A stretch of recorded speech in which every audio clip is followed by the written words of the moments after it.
All right. Are we all back and gathered and ready to move on to more exciting things? And I we am. are we are recording again, yes? Okay, very good. In this next section that's going to lead us right up to our lunch break, we're going to look at different kinds of graded items in Canvas and how the assignments page links with our grade book and how to set that up in a way that works well for you and works well for your students. And the first type of, well, there's many types of Canvas assignments. There are quizzes, graded discussions, and with our assignments tool, we have online submissions that allow you to have your students submit papers, files, images, URLs, etc. The assignments page in Canvas is the place where you want to go to organize all of that stuff so that it's going to show up in a way that makes sense when your students go to look at the grade book, and it's going to kind of keep things in order for you as well. One of the first things you want to look at when you look at that assignments page is whether you have grading groups that are empty. And what I'm going to tell you is that you shouldn't. If you are not weighting your grades, it's absolutely fine to have one assignment category called assignments. That's absolutely fine. If you are weighting grades, of course, you'll need to break up your assignments by type. So why don't we go ahead and jump into Canvas and take a look at our assignments page. So, We've been naughty. We've been naughty. Look at what we have here. We have 2 assignment categories for quizzes. One of them is called My Graded Quizzes. And what does that really mean to a student? Nothing. And then, of course, we have an assignment with no assignments in that group, which will show up at the end of our grade book with nothing there. So we don't really need those things. And I'm going to recommend that we get rid of them. So let's go ahead and take a look at how we can rearrange and order things in our assignments page. I'm just going to pop into student view real quick. Let's see what the students see. The students see something entirely different. They see nothing at all. So assignments are hidden, and apparently grades are hidden. Oh, we didn't want to do that. We would never want to do that. No. All right. So let's make sure those are on. Because I thought they were unhidden, but oh, you know what? I got bitten by the Canvas Commons and that import of that course template. Yeah. That course template was, had all these hidden areas. And, I cannot think of a use case in which you want to hide grades from students. I've seen people do it. I mean, altogether. I mean, I can understand you might want to hide if you're in the process of grading a test and you don't want to release grades till you're done, fine. But to not have a grade book at all doesn't make sense to me. And there are people that do that. So let's take a look at what the students see. So, let's look at assignments first, so we see what they see. So by default, they're going to see 2 things. They see upcoming assignments and they see undated assignments, because everything's in the future, and then they'd see completed assignments if they had done something. Right. And then I can choose to show by type, and Canvas has saved our bacon and hidden those empty ones from us here. But if I go to grades, we can see that empty assignments one is showing in grades. So that's going to be confusing for students there. I think it's also confusing to be honest, for faculty members to leave a lot of unpublished assignments, or you don't want to use your LMS site, your course site, as a repository for things that you're not using. You've got Microsoft 365, you've got OneNote, we here have Box as well. There are other better places to store items that aren't being used than in a course. because while you may be able to hide all of that from your students, it just creates a really messy looking Canvas class. You know, what I often see is that that it seems to be hidden and then somehow it's still calculating into grades. And I just worked with someone who was doing that and had to submit 27 grade change forms for spring. Right. Holy moly, that's a lot of paperwork because that's still a paper form. We're so antiquated in that one area. So I think to make this page work a little bit better, the first thing we want to do is delete that empty assignment group. There's nothing in it. If we want to create a new group, if we've got new kinds of things, we have our create group button up above. The interesting thing about calling it a group rather than a category is that sometimes that can be confused with student groups. You know, if you've got two groups for an assignment, this is something else. This is a grouping for your assignments. And then again, we don't need two exam groups, one called migrated quizzes, which is, you know, kind of meaningless to students. That may be something that Canvas does by default when we bring something in, when we migrate content in, but we want to set it up in a way like this now that makes sense both to us and to our students. All of that feeds directly into the gradebook. Now, if I wanted to weight my assignments and make each of those groupings worth a percentage, this is the page I would do it from on my assignments page. And I would go to my little kebab over here on the right. And then you have that opportunity under assignment groups weight to weight your final grades. So we can make, you know, discussions worth 70 and exams worth 30. I'm a constructivist. Yeah. And the exams, yes. And the exams worth more points will be, you know, we start to get into proportional weighting. So just know that that occurs as well. So typically we want all the group weights to add up to 100, right? The easier way to do that for me is to make assignments what they are proportionally worth, you know, have a 100-point class. And if I want something to be worth 20, make our two quizzes worth 15 each or whatever. But lots of people like to weight grades, and that's how you do it. Also, once you have weighted those grades, it does give that information to students that that's what's happened. And when they look in those grading categories that I know that Richard doesn't like, at the end of that grade book, it will tell you what percentage that particular group has on your final grade if you're a student. So that's, I think many faculty members would like to get rid of the groups altogether. But I just don't want, I just want to say, don't display them to students. That's what I want. Yeah. If I'm not weighting grades, I don't want them there. But, you know, can't, so far they haven't taken my brilliant suggestions. So the assignment page is a place where we can organize all of our graded work. We can also create assignments here. So the assignment type that we're creating here is something where a student is submitting something to you as a faculty member, and it's a one-to-one. So other students aren't going to be able to see and comment on this. That's where your discussion assignments come in. So this is just a file submission assignment. It gives us our wonderful RCE, our rich content editor, where we can put all of our instructions. If my instructions include a video, or if I have a video that I've created using Screencast-O-Matic, I can embed that right here in my instructions.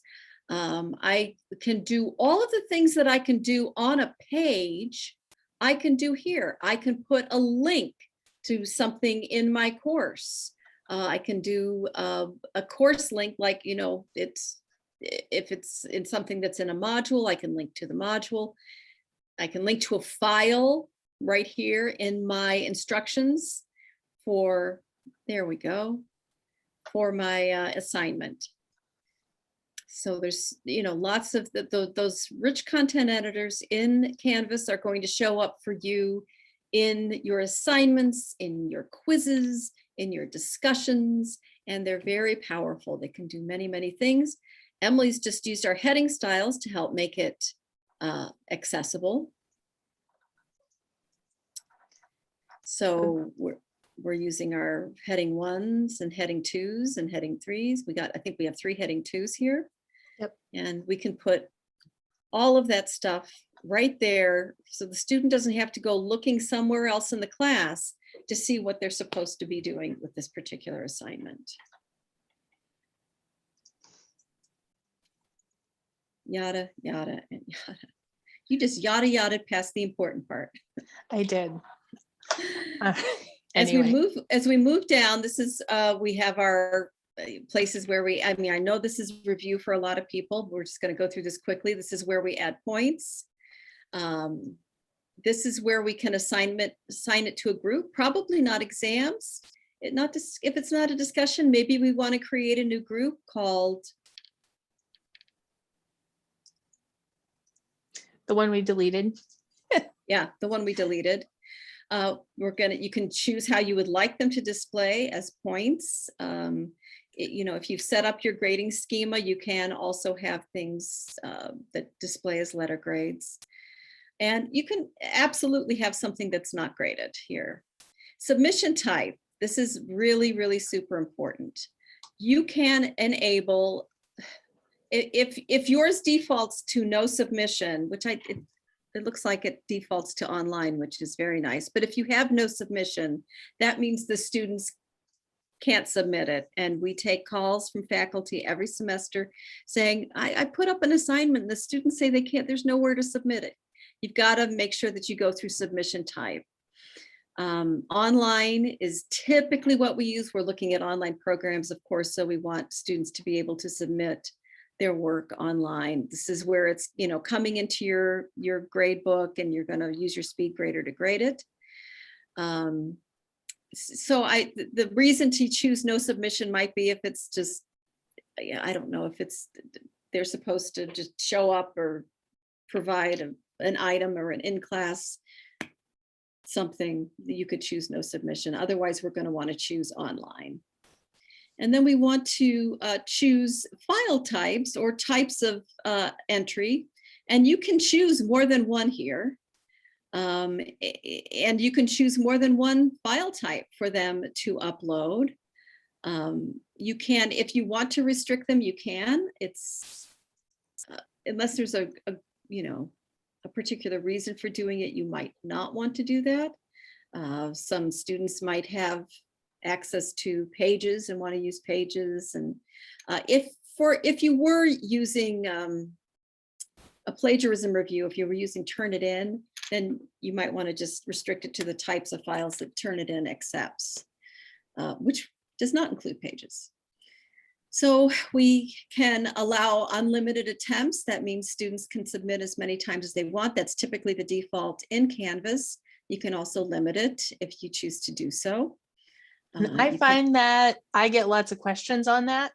Can I just chime in and say? Go for it. Because if you choose limited, it means they get one attempt, and then if they mess up, you have to go in and allow an additional attempt for everyone. So I always encourage our faculty to say unlimited and then put an availability date so it closes, so they can't submit after the due date. And then it gets marked late, and then you're into whether you accept late or not. So that is the approach that I take with the faculty that I support. And let's see what here, you can, we do have Turnitin available here, so that's fantastic.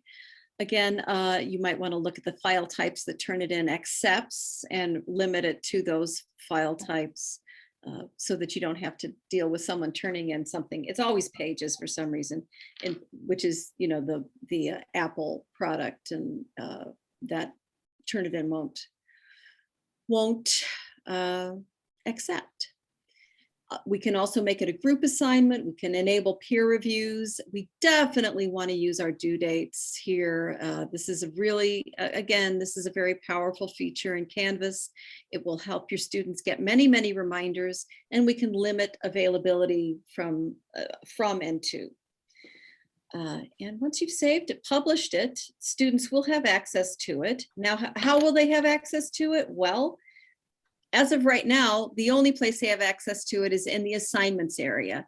So probably a best practice is going to be linking it to your module. We want that assignment to be part of that map that we're creating for those students. Easy to do. You can just go here and add your item. As we add new items, they show up at the bottom, and we can indent them, and you can move them around your module wherever you need them to go. So that's the assignments type of assignment. So here's a couple questions that let's look at in our chat here. great. David's got a beef with Canvas, which is, I will tell you that for some grading issues and for some ways of controlling grading, you might be better off using an Excel spreadsheet rather than relying on simply the features of Canvas.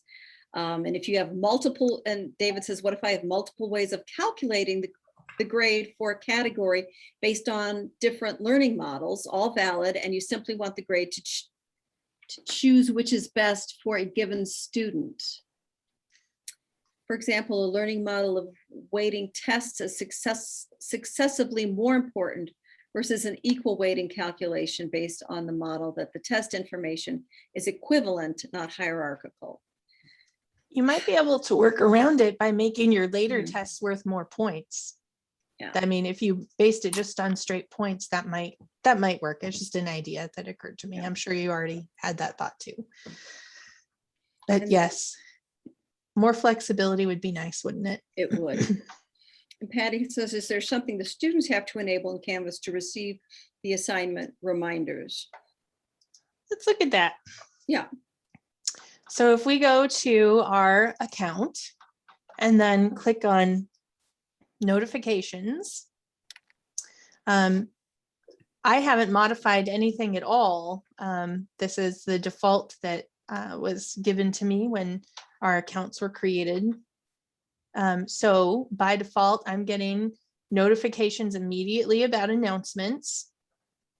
I'm getting a weekly summary of due dates, and I'm getting immediate announcements of grading and course invitations, and then daily summaries of submissions, blueprint sync sets, those are instructor ones, and daily summaries of discussion posts.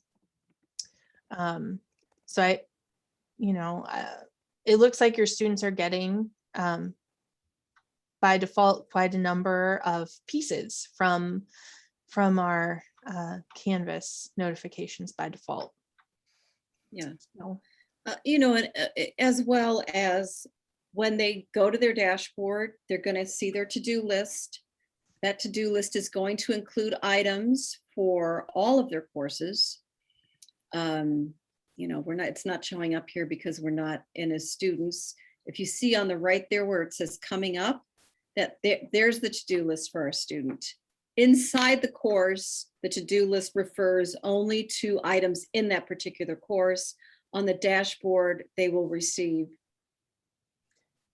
sorry, I just wanted to see if it would Yeah. show me the dashboard for the student view. Yeah, the dashboard will show them a to-do list for all of the courses that they're in. If you look also in the syllabus, do we have the syllabus there?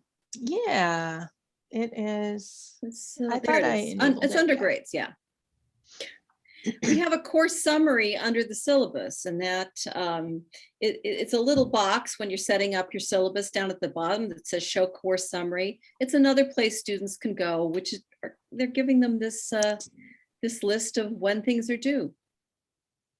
And it will gray all of those items out once they are turned in and graded and done.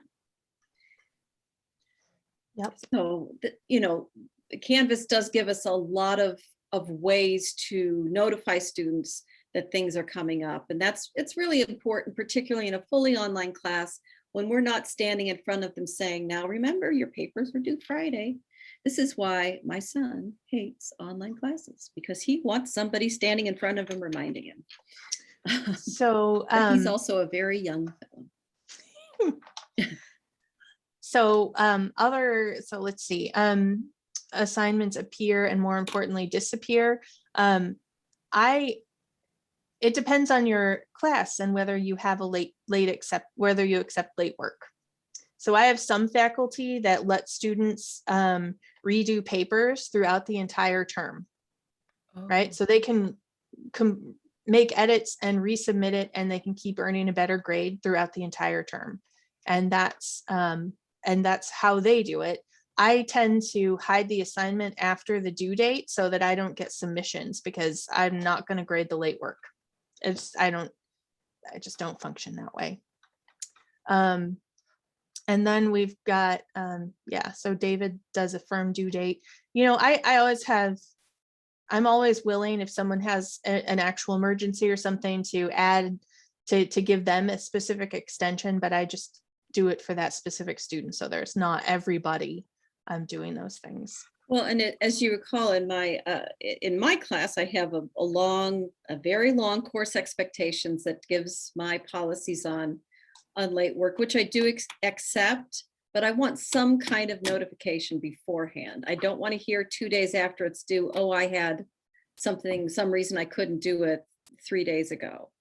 They can be responsible to stay on top of that and let me know if they need to turn something in late. So, and that is an individual choice. It could be a departmental choice. There are cases to be made for different ways of doing it. So I'm just going to submit a quick assignment so that we can go over the grading process real quickly with these guys. So if I go to student view, and I'm just gonna start the assignment, just upload.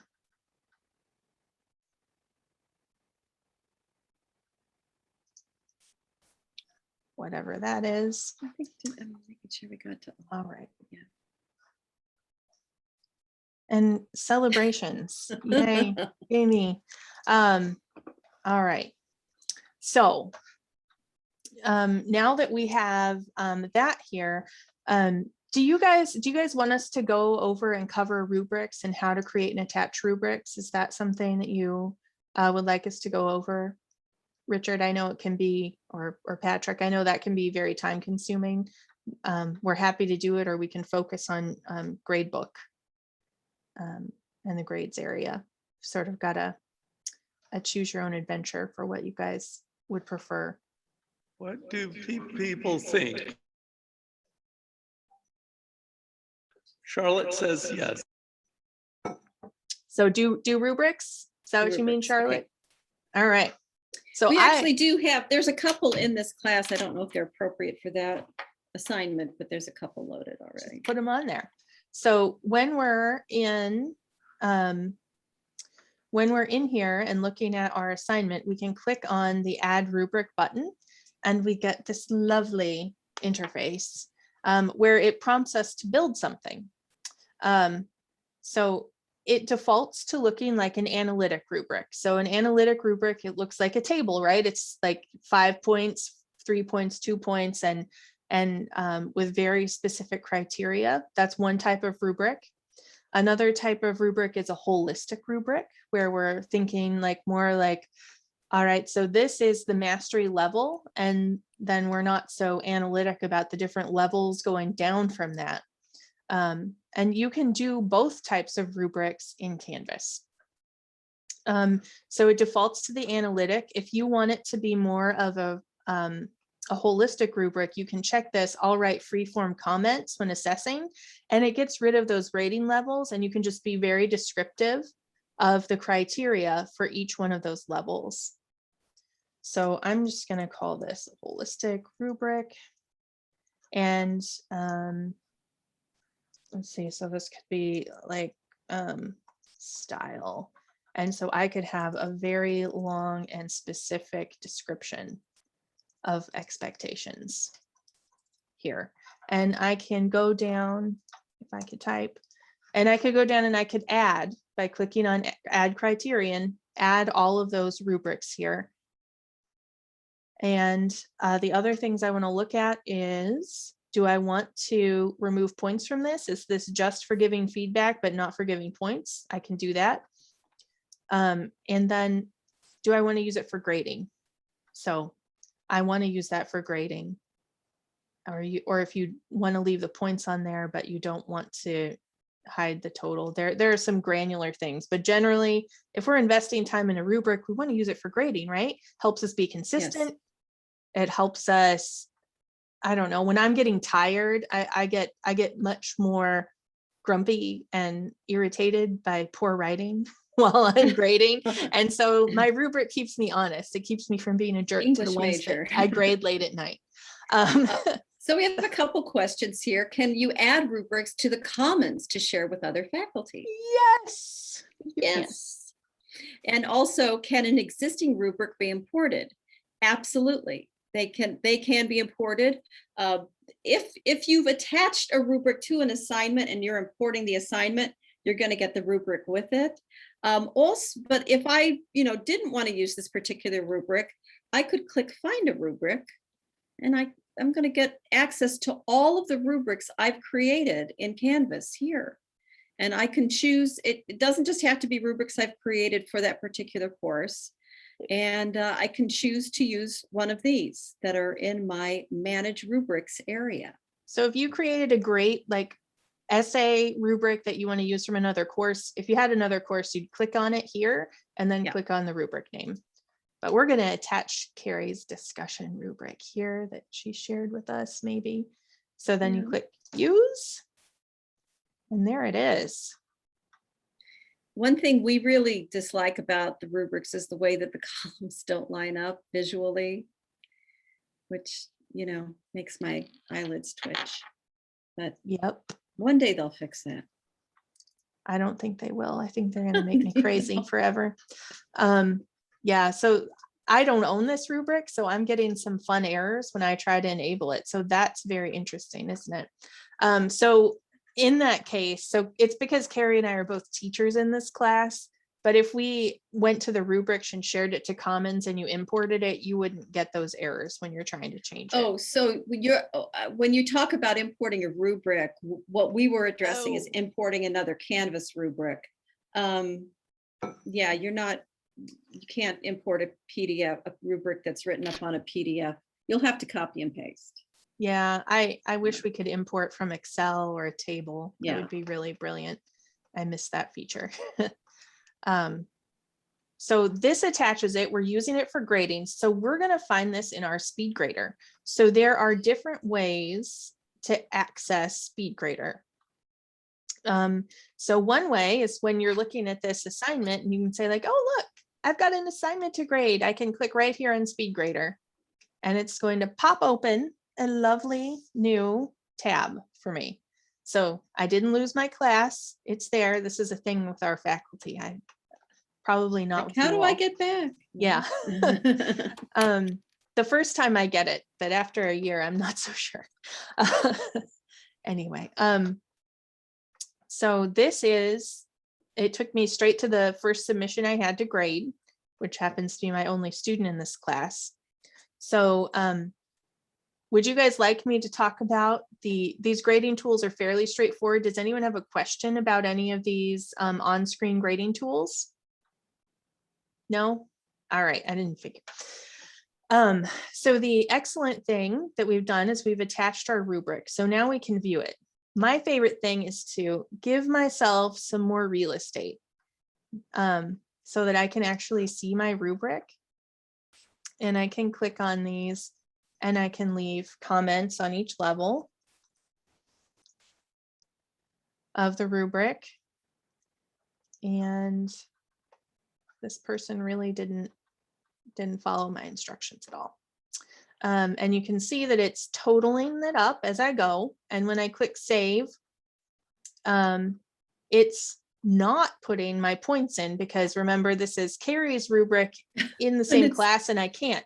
If this were mine, I could check that box to use it for grading and I Well, could it's- do that. Yeah, it's also a 25-point rubric and the assignment's worth 5 points. So Yep. it doesn't really line up either. It's because I couldn't tell it to change. I got that error, Yeah, but yeah. that's okay. We're just, so you check that box to use it for grading and tell it to change to match the points up and you will be rocking and rolling. So there is one way to give feedback. Another way are our assignment comments. So you can type comments. You can attach files. So if you're a person who likes to download the file and then use track changes or maybe mark up on your iPad with your iPencil, all kinds of ways that you could edit that and bring that up. One thing that can be really great, and we're going to talk more about, I think is it at 2 when we're doing UDL? 1 or 2. Yeah. About leaving multimedia feedback for students who don't have disability concerns. You can click on this and either record a video or just audio, and you can also upload video and audio. So if you want to give them cues about the part of the paper you're in and talk to them, it can be a really friendly way to give them some feedback. And this is maybe my favorite one, the speech recognition. Do you guys use this? The speech recognition saves my hands. I can just come in here and I can say, you know, Carrie, you did a great job with X, Y, and Z. Maybe next time we should look at improving your conclusion. And it pops it all right in there. And I just love it so much. And look how well that did. Getting my words, so I can just fix it a little bit. So that's how we can leave feedback. And now the thing that I think is super important is for faculty members to know what the student feedback looks like. Do you guys ever spend all this time giving feedback and you're like, I don't think anybody's looking at this stuff? And maybe it's because your students aren't quite sure how to get there. So one of the things that I like to do is submit some student test ones and then do a little video and say, all right, this is how I give you feedback. This is how you get to it. And do a little screen capture of going there as the test student to show them what it looks like. Because 1, it's FERPA compliant, and 2, my goodness, it's like a huge way that our students learn. So we need to do that.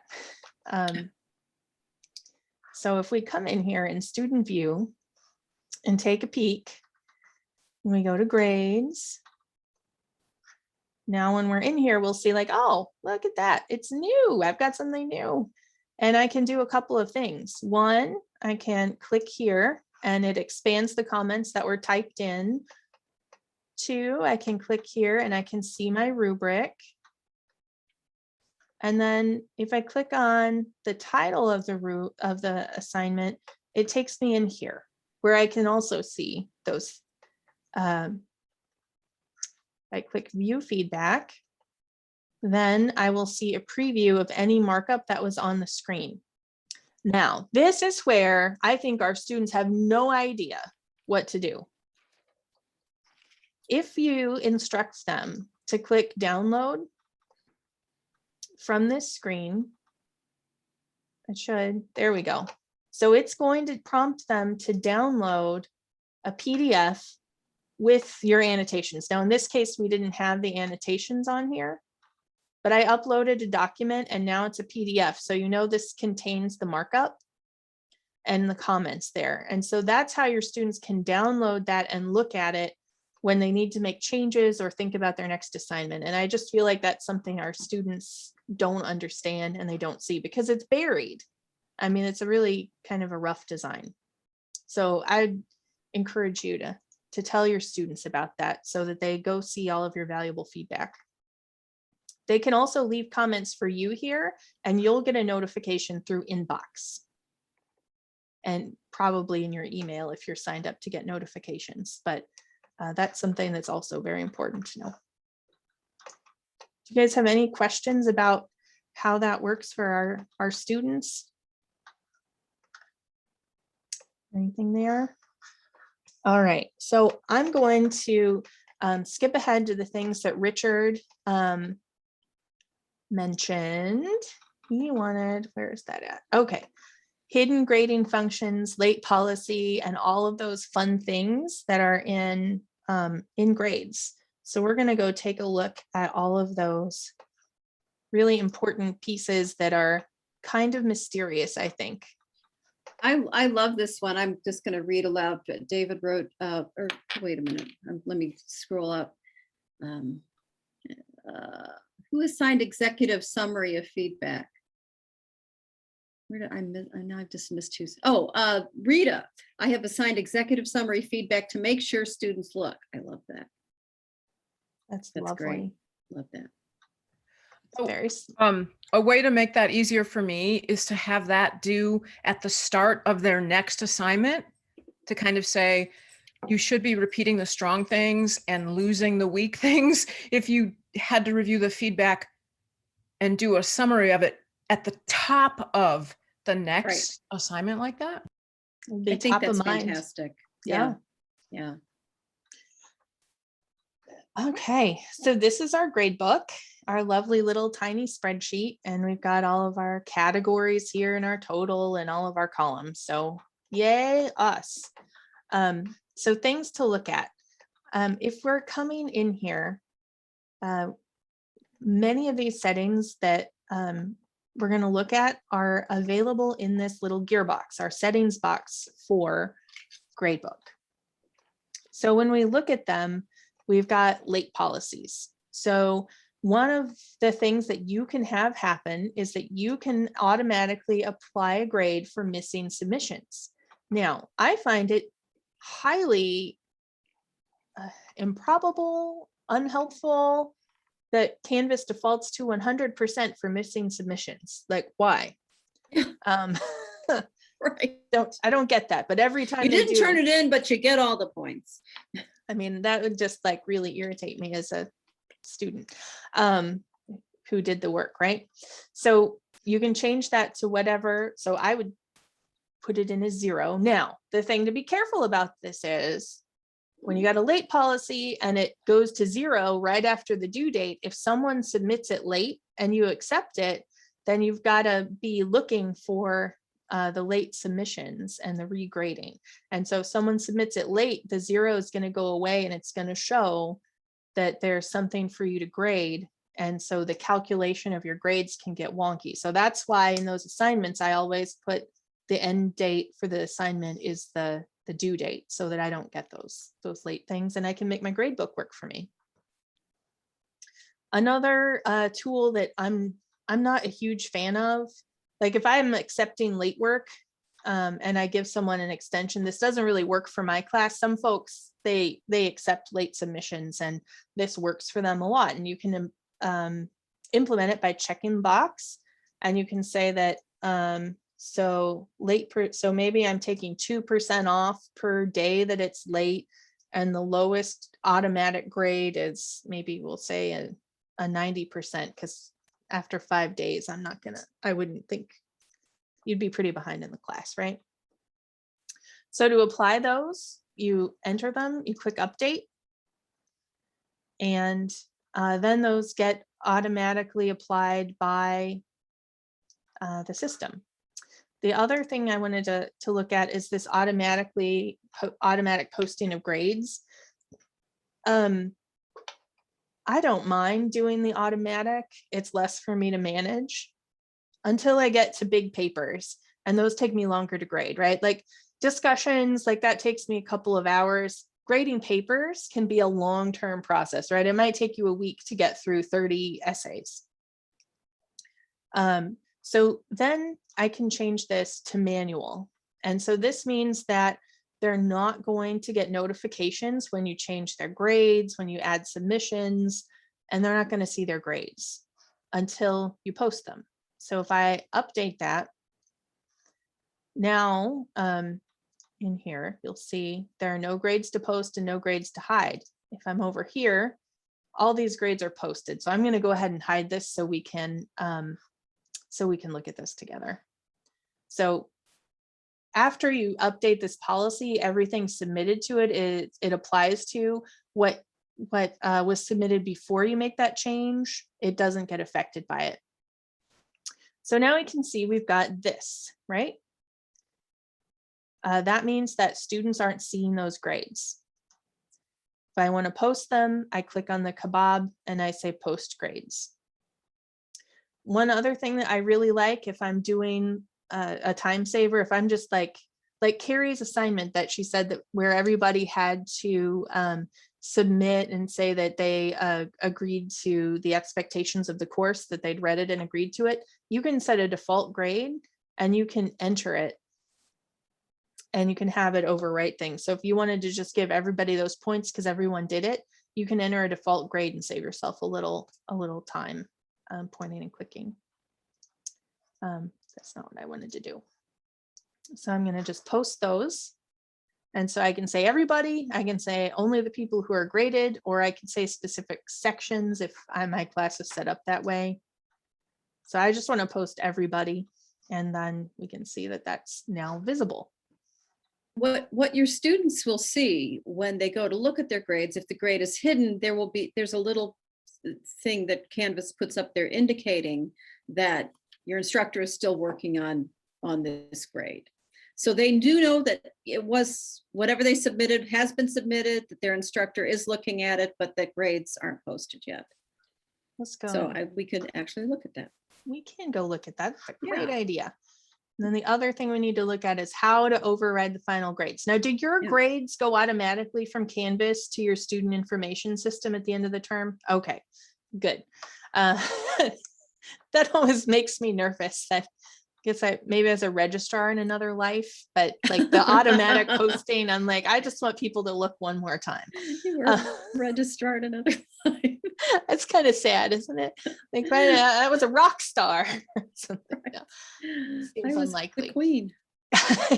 I'm a queen in this life. Yes. All right. So now we can see like all of these. So because this one grade was posted before I turned that policy on, it's still showing. I didn't touch it. It's still showing. I hid some grade. It was the quiz. I hid this quiz grade and it says instructor hasn't posted this grade yet. So that's not showing for me right now. And all of the ones that I haven't submitted are also not showing. So now we know what that looks like. Now, when we don't post the grades, it also— At the very bottom, there's a little announcement that says your instructor has not posted the grades. While your instructor has not posted the grade and comment information is unavailable. So students understand that.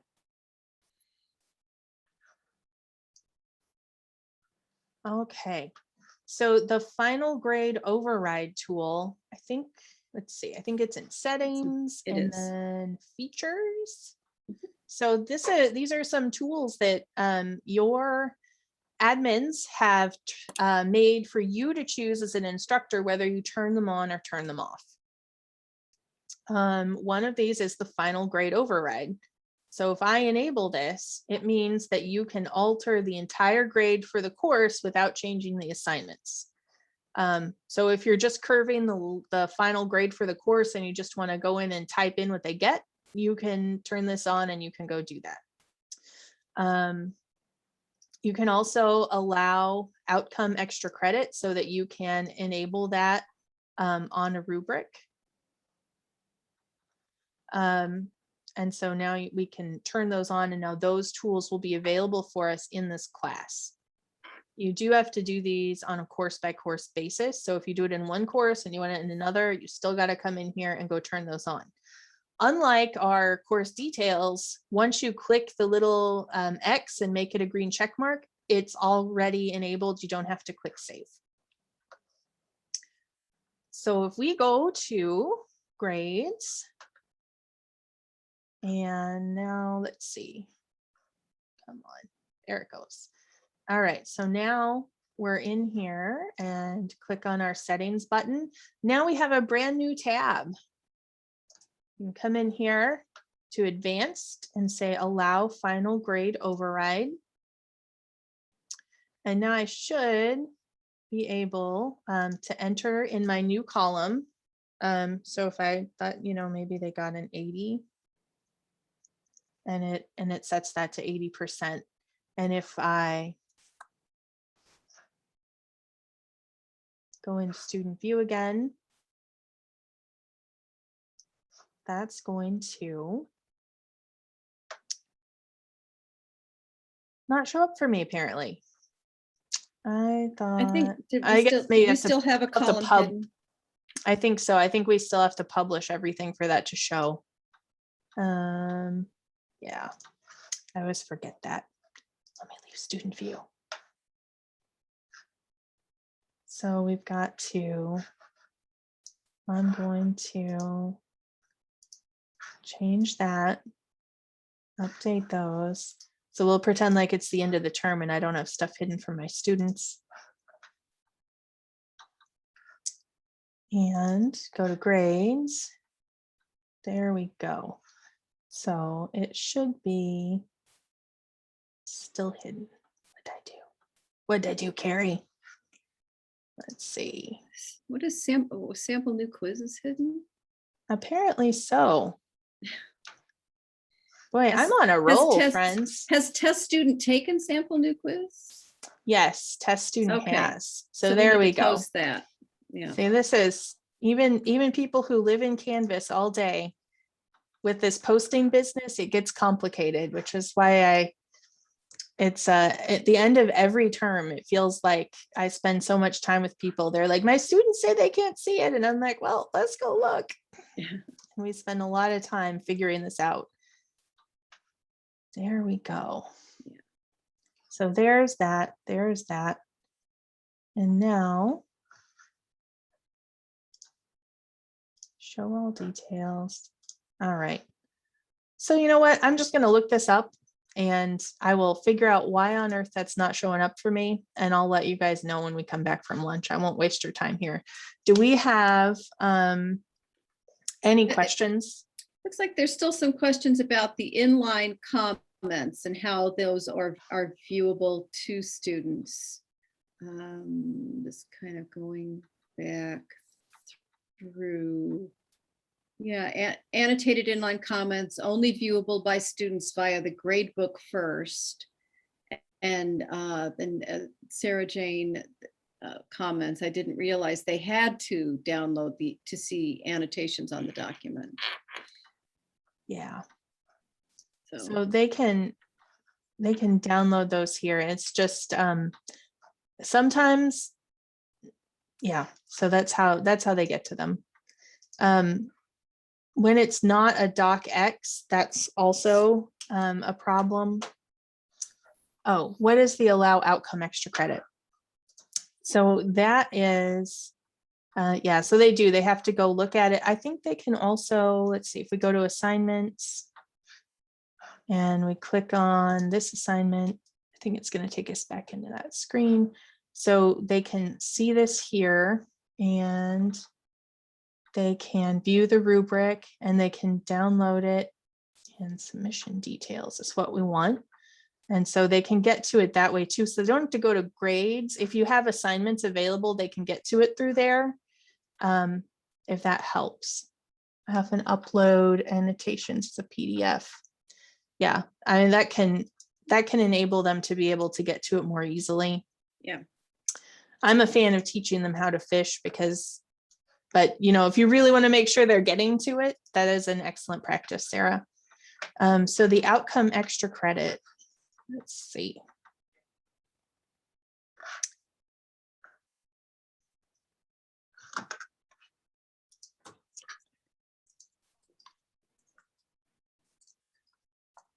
They have a nice little, this is the Canvas community pages are one of my favorite things. I'm going to just post this here in comments and we'll upload it there too. But what it'll do is it'll allow you to give extra points on any assignment in there. So you can do fudge points, you can create extra, and what this is and what we enabled is the extra points in a rubric.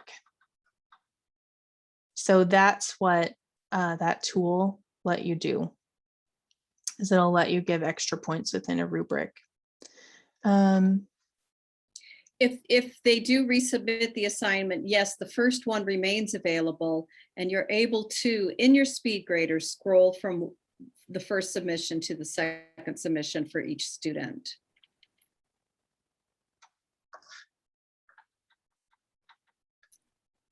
Yeah, so yeah, that's still there. So here, let me show you what that looks like. So if I go in as a teacher, how do I add extra credit, an extra credit line to the gradebook? Sure. So let's do this. So I'm gonna go in here as the student, and I'm gonna resubmit, and then we'll show you how to do extra credit. So let's see. So if I'm in here as a student and I click new attempt, I'll just choose text entry so I can just type something quickly, and we'll submit that. Yay me.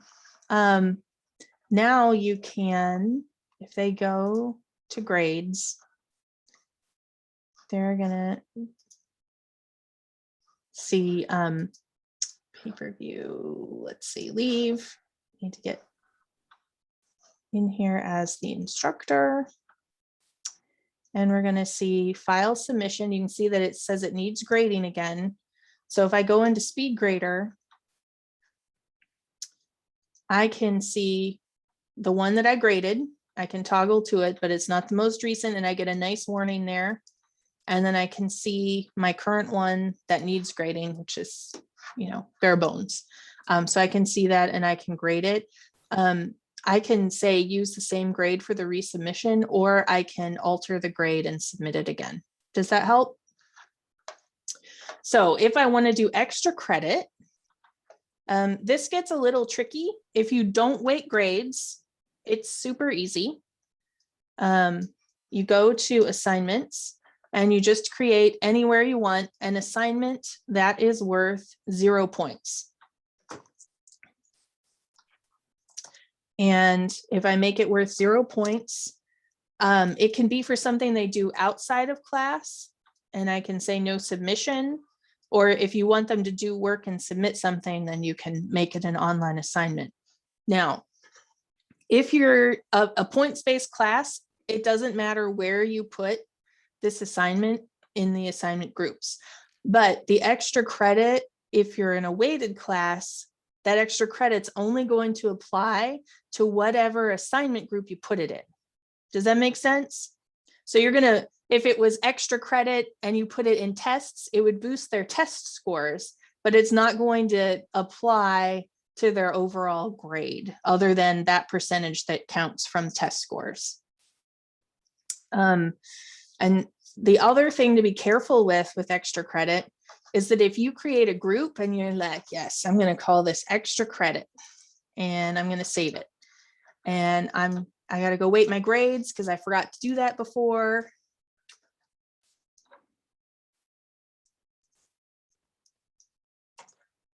And I save it, and I've got extra, pretend I have an assignment down here worth 0 points and it's extra credit. It's not weighted. So if I have my extra credit down here in this extra credit category, it's not going to touch the grade. Those extra credit pieces have got to be in the weighted categories to impact your grade. So some instructors will simply calculate extra credit outside of the grade book. And that's where that final grade override can be really helpful. Yeah. So if you don't want it to calculate into the weighted grade and you want to add it at the end, that final grade override, you can be like, all right, so my extra credits, I'm going to give them a 5% boost to their overall grade, which is awfully generous, maybe. But then you can override based on the extra credit work. Does that help? Yes. Cool. Did I miss any questions, friends? I don't think so. If they resubmit, we do. All right. I think we got it. And any other Any other questions or comments before we take a lunch break? Between you all and, well, I guess the face-to-face folks and Jimmy John's. Yeah, you get your Jimmy Johns, and we're eating leftovers here today, I think. I'm Yep. jealous. All right. Well, then we will see you back here at 1 then. Thanks, everyone.